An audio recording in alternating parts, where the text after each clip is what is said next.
Tahun 1980-an, beberapa kiai sempat menjuluki Gus Dur sebagai Kiai Ketoprak.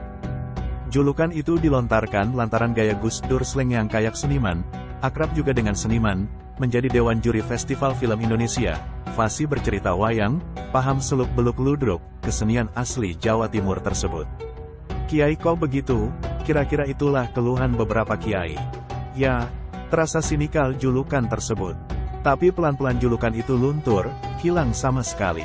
Mengapa? Gus Dur membuktikan bahwa dirinya cinta mati pada kiai. Pembuktian Gus Dur tidak main-main. Dia gencar menulis profil-profil kiai secara populer di pelbagai media. Setelah Kiai Saifuddin Zuhri mulai jarang menulis kiai-kiai, karena makin sepuh dan sepertinya sudah khatam menulis kiai setelah terbitnya buku, Berangkat dari Pesantren, tahun 1984, Gus Durlah yang meneruskan tradisi gurunya, Kiai Saifuddin Zuhri, menulis kiai dengan serius, detil, mengena, sastrawi, dan pada saat yang bersamaan, tidak kehilangan kejenakaannya. Salah satu karya Gus Dur yang saya suka, sangat suka, buku tipis, Kiai Nyentrik Membela Pemerintah, Elkis, 2001. Sebab, di dalam berbagai kolomnya, Gus Dur menempatkan kiai bukan sebagai maf'ul bih, objek, melainkan sebagai fa'il, subjek, pelaku yang berperan aktif dengan segala perannya, dengan semua cara pandang, pola pikirnya dan tindakannya. Dalam buku, Kiai Nyentrik Membela Pemerintah, Gus Dur mengisahkan Kiai Iskandar, sosok unik yang di masa remaja bersekolah di lembaga Muhammadiyah, kemudian melanjutkan pendidikannya di Ponpes Lirboyo, Kediri, dan sepulang dari mondok dia harus mengemong dua kubu di desanya, santri dan abangan yang bertahun-tahun berseteru. Ketika ada jenazah muslim KTP, alias nggak pernah beribadah tapi mengaku Islam, Kiai Iskandar memilih tetap mensalatinya dengan berbagai pertimbangan.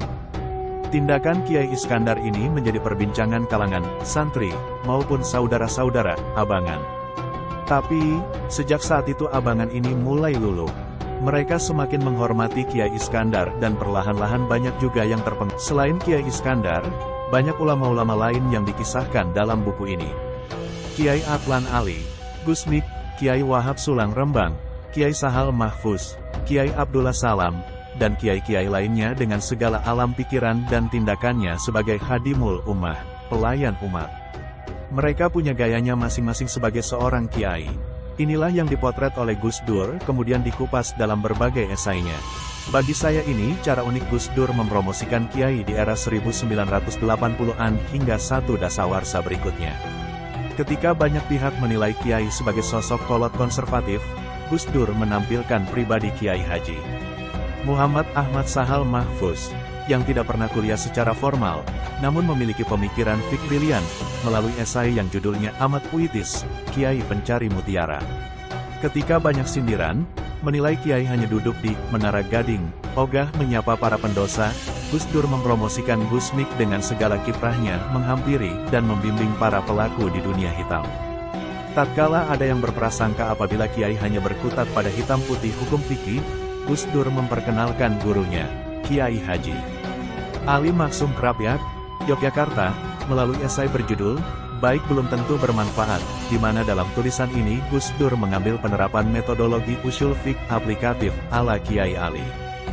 Dan seterusnya, dan seterusnya.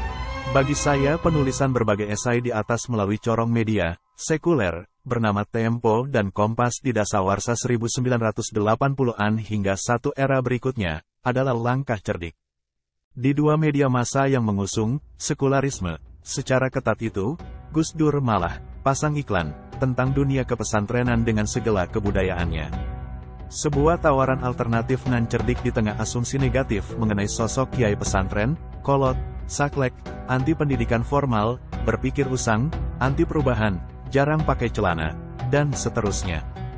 Dengan cara yang elegan, Gus Dur mengerek profil-profil ulama pesantren di panggung kehormatan agar lebih dikenal publik. Kalau pembaca mengklaim diri sebagai Gus Durian tapi tak membaca buku berisi 26 esai ini, saya kira bagaikan mendaku diri pengagum Pram tapi tak membaca Arus Balik. Ironis. Saran saya, buku ini bisa dipakai sebagai bahan baku alami menyebut Gus Dur sebagai pecinta ulama sepanjang zaman. Wallahu a'lam bishawab.